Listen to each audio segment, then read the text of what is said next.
Hello विजय, ये आप mobile में क्या पढ़ रहे हो? गिनी, मैं विभिन्न सरकारी योजनाओं के बारे में पढ़ रहा हूँ जो हमारी वित्तीय नियोजन में लाभदायक और महत्वपूर्ण हैं। बहुत बढ़िया। सरकार समय समय पर ऐसी कई योजनाएं चलाती है ताकि नागरिकों को अपने पैसे और वित्त के प्रबंधन में सहायता मिल सके। हाँ, मैंने प्रधानमंत्री जन धन योजना के बारे में पढ़ा। ये एक राष्ट्रीय मिशन है। इसमें सभी वित्तीय सुविधाएं जैसे कि बैंकिंग, बचत तथा जमा खाता, धन प्रेषण, ऋण, बीमा एवं पेंशन किफायती दर पर मिलती हैं। आपने भी जनधन खाता खुलवाया है ना विजय? हाँ, मुझे रुपे डेबिट कार्ड भी मिला है जिसका मैं नियमित इस्तेमाल करता हूँ। गिनी, मैंने मेरी बेटी के लिए सुकन्या समृद्धि खाता भी खुलवाया है। वाह! और क्या आपने कोई पेंशन योजना भी ली है? मैं अटल पेंशन योजना लेने की सोच रहा हूँ। बैंक मित्र ने बताया कि 60 साल का हो जाने के बाद मुझे नियमित पेंशन मिलेगी। उन्होंने ये भी कहा कि मेरे योगदान के अनुसार ये पेंशन राशि 1000 रुपए से 5000 रुपए प्रति माह की हो सकती है। बिल्कुल सही विजय। अटल पेंशन योजना में असंगठित क्षेत्र को खास महत्व दिया गया है और इसमें सदस्यता की उम्र 18 से 39 है। आपके पास KYC किया हुआ बैंक खाता है, इसलिए आपको इसकी सदस्यता शीघ्र लेनी चाहिए। गिनी, मैं ये जल्दी ही करूंगा। मैंने प्रधानमंत्री सुरक्षा बीमा योजना की सदस्यता भी ली है। इसका प्रीमियम सिर्फ 12 रुपए वार्षिक है, जो मेरे धन खाते से अपने आप जमा हो जाएगा। इसमें हमें 2 लाख रुपए तक का दुर्घटना सुरक्षा बीमा मिलता है। बहुत बढ़िया। क्या आपने प्रधानमंत्री जीवन ज्योति बीमा योजना भी ली है? हाँ गिन्नी, इसका प्रीमियम 330 रुपए वार्षिक है और ये भी मेरे बैंक खाते से अपने आप जमा हो जाता है।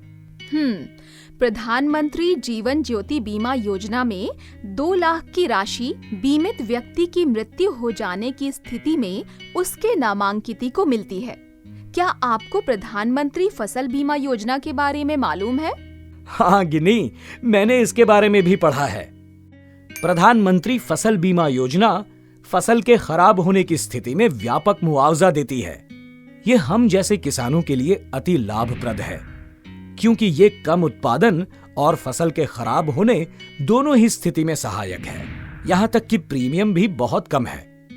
खरीफ खाद्य एवं तिलहन के लिए 2%, रबी खाद्य एवं तिलहन के लिए 1.5% और वाणिज्यिक और बागवानी फसलों के लिए 5% वार्षिक। अपनी फसलों का बीमा करवा लो विजय।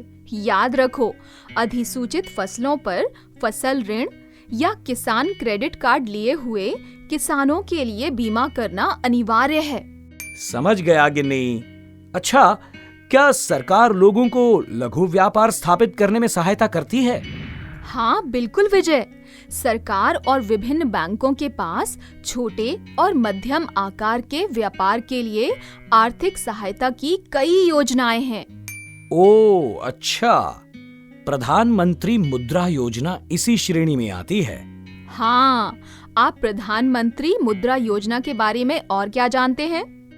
गिनी, इस योजना में छोटे व्यापारी अपने व्यापार को शुरू करने के लिए बिना जमानत के 10 लाख रुपए तक का ऋण ले सकते हैं।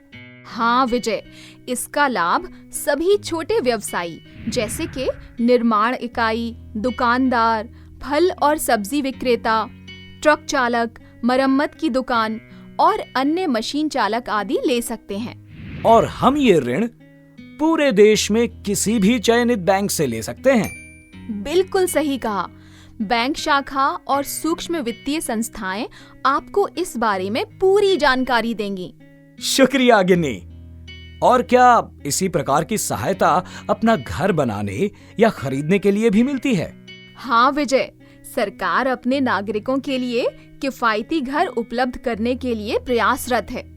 प्रधानमंत्री आवास योजना शहरी और ग्रामीण दोनों इलाकों में इस लक्ष्य की प्राप्ति के लिए अवसर प्रदान करती है।